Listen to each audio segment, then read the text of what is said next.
நெருக்கடியில் தவித்து வந்த திருப்பூரின் பின்னல் ஆடை தொழில்துறைக்கு மத்திய அரசின் அண்மைய அறிவிப்பு பெரும் நிம்மதியை அளித்துள்ளது. வெளிநாடுகளிலிருந்து இறக்குமதி செய்யப்படும் பருத்தி பஞ்சுக்கான வரி நீக்கப்பட்டதை தொடர்ந்து திருப்பூரின் பிரதான மூலப்பொருளான நூல் விலை கணிசமாக குறைந்துள்ளது. இந்த விலை வீழ்ச்சியின் பின்னணி மற்றும் இதனால் ஒட்டுமொத்த டெக்ஸ்டைல்ஸ் துறையும் அடையவிருக்கும் நன்மைகள் குறித்த விரிவான தகவல்களை இந்த வீடியோவில் பார்க்கலாம். பின்னல் ஆடை தொழிலின் உயிர் நாடியாக விளங்குவது பருத்தி நூல்தான். கடந்த 2025ஆம் ஆண்டு மே மாதம் 15ஆம் தேதி நூல் விலை கிலோவுக்கு ரூபாய் 25 வரை அதிரடியாக உயர்ந்தது. ஏற்கனவே உலகளாவிய பொருளாதார மந்த நிலையால் ஆர்டர்கள் குறைந்து தவித்த திருப்பூர் உற்பத்தியாளர்களுக்கு இந்த விலை உயர்வு பேரிடையாக அமைந்தது. இறக்குமதி வரியை நீக்கினால் மட்டுமே தொழிலை தக்க வைக்க முடியும் என்று உள்கட்டமைப்பு மற்றும் ஜவுளித்துறையினர் மத்திய அரசுக்கு தொடர்ந்து அழுத்தம் கொடுத்து வந்தனர். தொழில்துறையினரின் நியாயமான கோரிக்கையை ஏற்ற மத்திய அரசு ஜூன் 1ஆம் தேதி முதல் வரும் அக்டோபர் 30ஆம் தேதி வரை சுமார் 5 மாதங்களுக்கு பஞ்சு இறக்குமதிக்கான 11% வரியை முற்றிலும் ரத்து செய்வதாக அறிவித்தது. இந்த அறிவிப்பு வெளியான 24 மணி நேரத்திற்குள் தென்னிந்திய நூற்பாலைகள் தங்களின் புதிய விலைப்பட்டியலை வெளியிட்டிருக்கின்றனர். அதன்படி அனைத்து ரக நூல்களின் விலையும் கிலோவுக்கு ரூபாய் 10 வரை குறைக்கப்பட்டுள்ளது.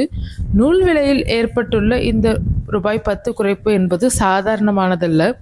இதன் பின்னணியில் திருப்பூரின் சர்வதேச பொருளாதார வணிகம் சார்ந்துள்ள 4 முக்கிய காரணங்கள் இருக்கின்றனர். உலகளாவிய பின்னலாடை சந்தையில் இந்தியாவிற்கு பெரும் போட்டியாக திகழும் வங்கதேசம் மற்றும் வியட்நாம் ஆகிய நாடுகள் தங்களது நாட்டில் குறைந்த உற்பத்தி செலவு மற்றும் நூல் விலை காரணமாக மிக குறைந்த விலைக்கு ஆடைகளை ஏற்றுமதி செய்து வருகின்றனர்.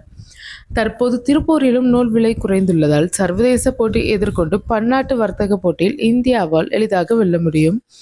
அமெரிக்கா மற்றும் ஐரோப்பிய நாடுகளில் அக்டோபர் நவம்பர் மாதங்களில் தொடங்கும் குளிர்காலத்திற்கான ஆடை கொள்முதல் பேச்சுவார்த்தைகள் தற்போதே தொடங்குகின்றனர்.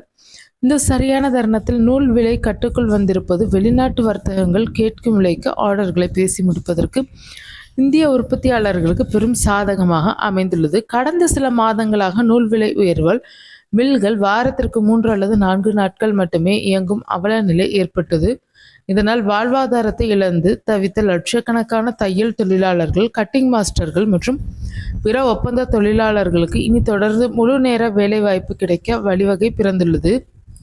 ஜூன் மாதம் தொடங்கிவிட்டாலே ஆயுத பூஜை மற்றும் தீபாவளி பண்டிகைகளுக்கான உள்நாட்டு ஆடை உற்பத்தி சூடு பிடிக்க தொடங்கும். தற்போது நூல் விலை குறைந்திருப்பது உள்நாட்டு சந்தையிலும் வர்த்தகத்தை நஷ்டமின்றி நடத்த உதவும். இதன் காரணமாக வரும் பண்டிகை காலத்தில் பொதுமக்களுக்கும் ஆடைகள் மலிவான விலையில் கிடைக்க பிரகாசமான வாய்ப்புள்ளது. மத்திய அரசு வழங்கியுள்ள இந்த 5 மாத கால தற்காலிக வரி விலக்கு சலுகை நலிவடைந்து கொண்டிருந்த திருப்பூரின் பின்னலாடை துறைக்கு ஒரு சிறந்த உந்து சக்தியாக அமைந்துள்ளது. பஞ்சு பதுக்களை கட்டுப்படுத்தி நூல் விலை இதே நிலையில் நீடிக்குமாறு அரசு கண்காணித்தால் நடப்பு நிதியாண்டின் இறுதிக்குள் திருப்பூரின் ஆடை ஏற்றுமதி வரலாறு காணாத புதிய உச்சத்தை தொடும் வாய்ப்பு உள்ளது.